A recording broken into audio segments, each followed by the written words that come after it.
Hey everyone, that's Mike here. Just to give you some quick tutorial today on how to get some curb appeal in your backyard.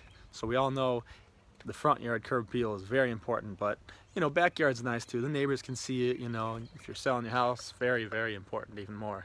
So it's also really nice to look at. Creates a nice little serene environment here. So if you're laying down in the patio here, little chaise lounge. So if you see here behind me, this little area here, so this used to be all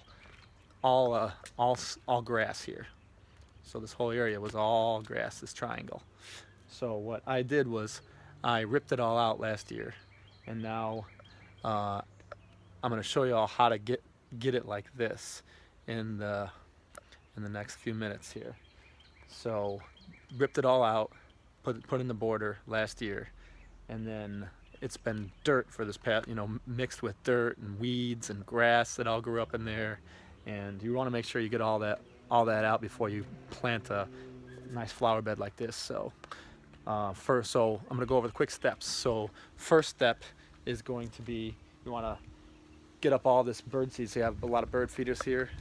So these sunflower seeds, they get into the ground, and you want to vacuum that up. Even though, look, I already did that. This is the aftermath, and it's already there. But most importantly, this is going to keep happening over and over. This is the joy and the pain of feeding squirrels and birds. So that is what it is.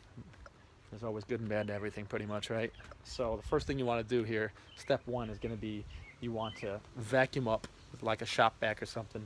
All the little stones are going to be on the top.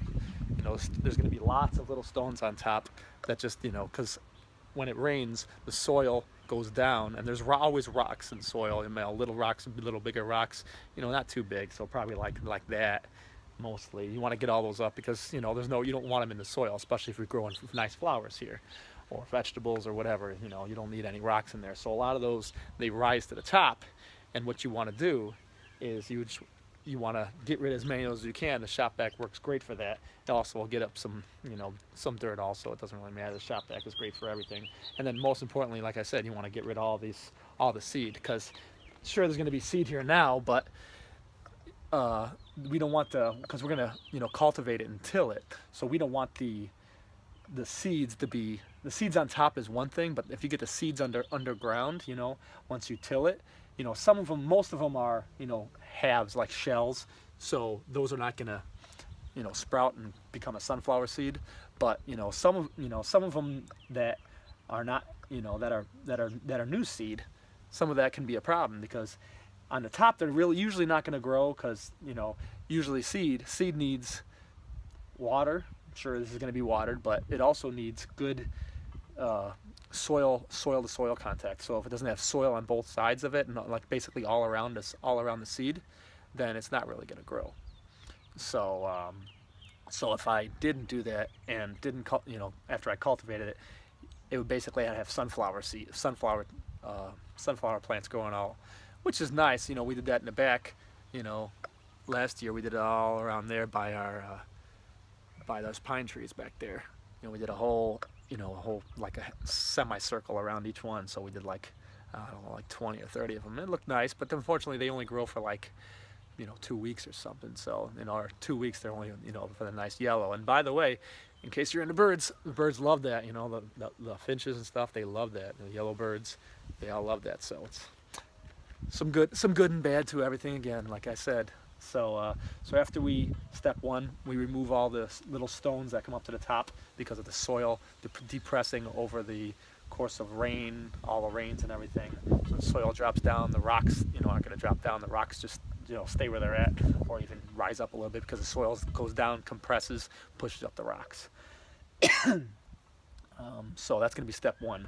And step two is we want to dig up all the little plants, roots, from all the grass or weeds. There's going to be a lot of weeds in there. So we definitely want to dig up all that. And grass roots that are still in there, they go down I'd say a good 4, maybe even 5 inches. So you want to make sure you get all of that down there. Then the next step you're going to do after that, after you dig out all the leftover greeneries in there, then you're going to want to rip up these borders. So I got rid of all these borders and I smoothed them all out. You can see how nice and level they are. So it's level all the way around. So that's a good time while I'm doing this is, you know, let's fix these borders. No reason not to. I'm ripping up the dirt anyways, doing all this. And then after I do that, then I'm gonna till the soil. You know, I'm gonna rake it all up. You want to get a good, I would say about 4 to 5 inches, because if you go past 5 inches, like 5 to 6 inches, that's when clay starts coming into play, and you really don't want to mess with clay, because you don't want to till the clay and have the clay mixed up in your soil, because you know these little plants, you know, that you're putting in, I mean, their root system, they really can't grow in clay, because clay is much harder to push through. So you want that nice, you know, just tilled soil, so it's like, you know, 4 maybe 5 inches of, you know, nice fluffy soil. You put some topsoil down in there, mixture, and either some manure, some compost in there, and that'll make it great, you know, grow tremendously in the beginning. And if you really need to, you can put some Miracle Grow in there, but you really don't need to. If you're doing all that properly, you can even put some fertilizer in there. Some, like, you know, my favorite thing is Milorganite. You can definitely put some of that at the base of each of these flowers. Same thing goes for bushes and trees. You can do Milorganite and pretty much everything. I use it for my grass, and you can tell, you know, it looks pretty good. And then the last step you want to do is then you want to level it all out. You know, after you got it all, you know, first of all, you're going to notice that once I remove all this dirt and, you know, till it, you know, because right now there's no air underneath the ground right now, you know, very, very little. That's why it doesn't really compress that much anymore. But once I, you know, mess with it and rake it all up, you know, and mess it all up for like 4 inches we talked about, the problem with that is that we're going to have issues with it. You know, the ground is going to be, you know, like this tall instead of way down here, you know. But you can leave it like that, just because, like I said, because once you tilled it, then you're creating a bunch of air in the bottom, so it will eventually suppress itself. So this is already, like, I did this like maybe like a couple days ago. I think it was Saturday. Today's Monday. This is only 2 days. It's already subsided nicely. So it's definitely easy thing to do. Great dirt with peel. You know, just gonna water once or twice a day. You know, and that will do it. And now you'll see the rest of the before. You'll see the after effect. Now you're seeing the after effect. Now you're gonna go and see the before effects and all the steps individually.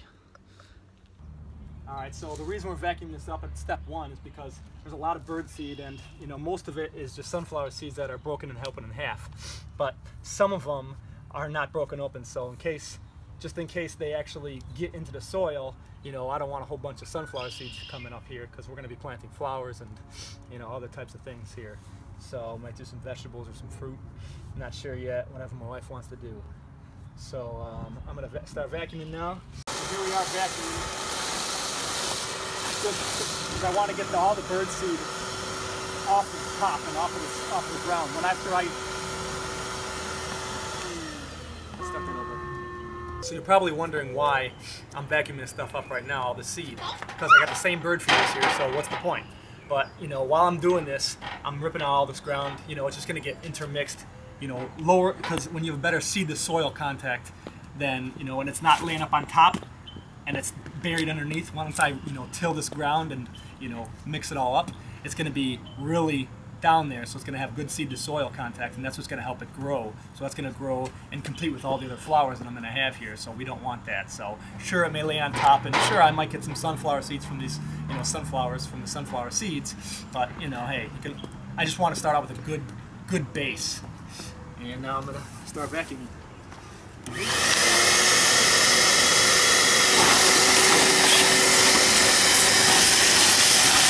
It's also a good idea. You'll see a lot of rocks in here. You know, like all these little rocks. Good idea to get these up too, because rocks really shouldn't be. They're not going to help us with the soil. You know, we want to start with the least amount of rocks and the best amount of soil and compost mix as possible. So all the rocks, they rise to the top for some reason. A lot of the little rocks, they rise to the top. So that's what we want to get those out too. So along with doing this to the seed, you can also get all these little rocks up and all these little clumps. You know, because over time, the soil, because of the rain, the soil, you know, will go down in depth and, you know, fill in loose spots. in the ground. See all this cracking and stuff, that's attributed to not having enough moisture. See all the cracks in here. And then while I'm doing this also, I'm gonna see all these gaps in between here. So I'm gonna, after I vacuum this out, I'm gonna make this a clean, because when you look at this doesn't look very good. So while I'm doing this, I'm gonna take this whole section apart and then have a much better curb appeal. And then after I'm done with all this, it'll look like just like this. So I'm gonna have a nice clean base here. It's all gonna be there. And if we really wanted a big job, if you look right here, you can see all the spacing in here, because this is just due to, you know, over time this is going to happen, you know, whether it's the sand that's bad, or this is actually because I was power washing it, and when I power washed it, I got a little too happy and got a little too close, and then it lifted this up. So you don't want to power wash in between the cracks, or if you do, you want to be at a higher level. So that's the quick tip that everybody messes up and makes mistakes.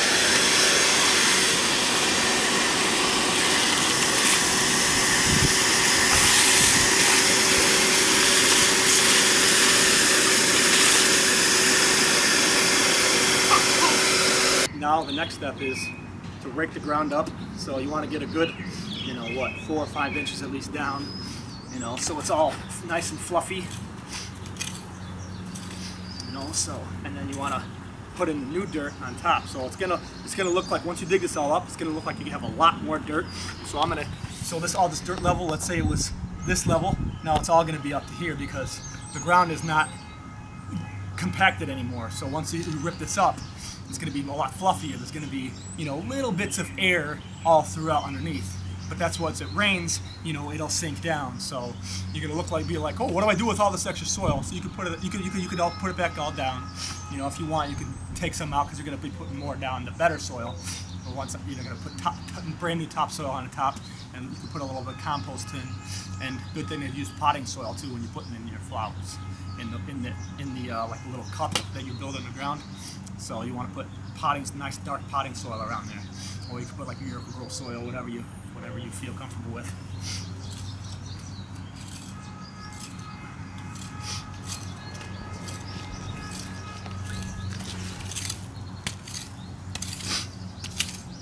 If you dig too much down, if you dig more than like what, 4 or 5 inches, you're going to start hitting clay, and you don't really want to dig that up, because then, you know, things don't grow as deep into clay. They don't grow well into clay. So you want to keep it to the soil level. So once you start seeing clay, you dug too far. Got it. Yep, got it. So I've already got one side out, and now I'm going to take the other side out. Basically, this is just held in by these little stakes. And we just take these out. Could be whatever spacing. I think they're usually like, say 2 feet apart. But you can see all this horrible gap. See how bad this looks over here? This gap between here. I mean, this does not look good. This is just a place for weeds and stuff to grow, and other grasses. You can tell I got grass growing in between there, so it should be flush. So this is another reason why I'm stripping this out and making it all clean, level on the ground again. And also, while you have this, you know, you can move these bricks in a little bit. Like I said before, the spacing in between here is not ideal, because, you know, there's birdseed, there could be grass growing up. It's just, you know, not a good leveling job. Stuff's gonna move over time, you know, with pavers. So I'd recommend, you know, you can either, once this is close and put together, you could actually hit it against here, or use a, you know, I have a piece of wood, you know, like a 2x4 or something to brace it, and you could hit it, and it'll move in a little bit. It'll get a little better spacing. And you can see my daughter Ashley here loves the birds, loves the bird feeders. Hi, Ashley. Hello. Say hi to everybody. Say hello, Ashley. Say hello. Are you sleepy? If you want to see more videos, I'm sure there'll be some to come of her.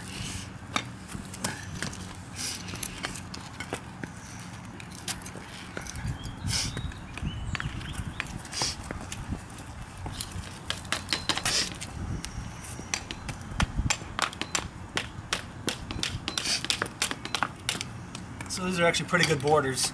You can buy them pretty much everywhere. You just put the stakes in anywhere you want on the bottom, any of those pluses, and they work pretty good.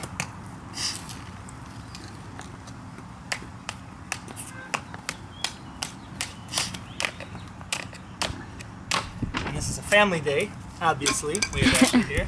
My wife's photographing. It's a good day outside. Yeah, it's And about there we to. are. It's about to rain now. And it came with a piece of grass. And you can tell, look at this. So this piece of grass, look at how long the root is on this. I mean, this has got to be what? It's 5-6 inches. So that's why you want to dig this grass out specifically. Don't just rake the whole ground and assume, okay, you're going to get the roots. Because if you hear this noise, that's the sound of the roots ripping. You don't want to hear that.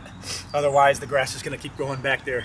You know, it's going to compete with your flowers and everything else that you got in there. But you don't want any competition, especially for new plants that don't have any, you know, not much of a root base already. You know, it's being stripped out of their containers, you know, the nice dirt and all that, and you're putting it into the ground. You got the weather to as a factor for competition. You know, it's not going to be the same as it was how they were growing. So you want to dig all these out. And I don't know, some of these are weeds, some of these are sunflower seeds from, like this is probably a sunflower seed. So we planted tomatoes here last year, and they grew pretty good. There's I think there's some in here. So, but we're gonna change our ideas this year and just do flowers, get a little more color. Although we did have some good salsa last year.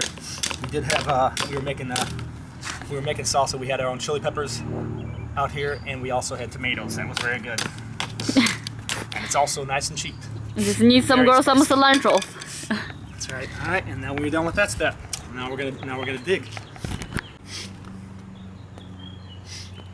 So you can see this is actually real nice grass growing in here. You know, some of you probably wish that, hey, I wish I got this nice grass growing in my backyard or you know, in my front yard. And yeah, that's just how the way it works. So the way this used to be. So last year, this group here was actually grass, so that's why the grass is growing up again. So apparently maybe I didn't dig enough, you know, down below last time, but you know, so I have a few spots where grass is coming up. So it's obviously nice grass. It just grows in the weirdest places, and I know it'd be nice if this would grow in the, you know, in the front or something. It's nice grass, nice and green and stuff, but it's just the way it works. So I dug in these triangles last year because my in-laws were here and they wanted to, you know, make some, you know, put some plants and stuff here. So I gave them more room. So they're from China. They don't have as much, you know, capabilities, you know, with ground and stuff. There's not as much, you know, not as much places where they're from.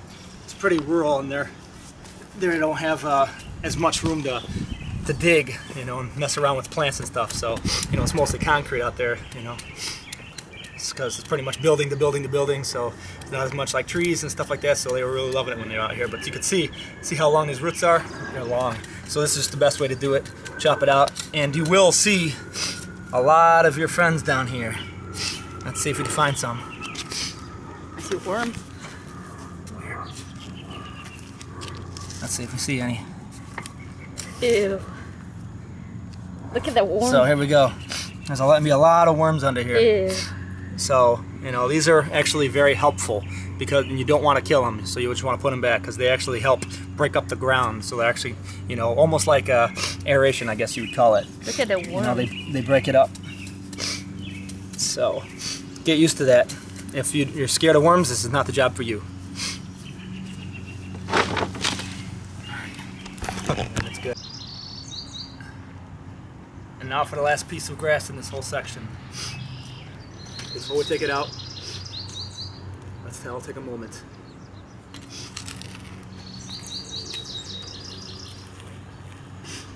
And there it is.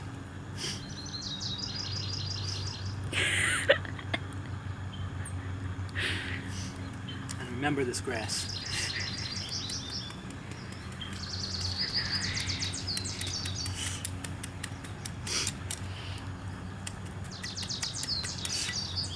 A moment of remembrance for the grass, the beautiful grass that we have here.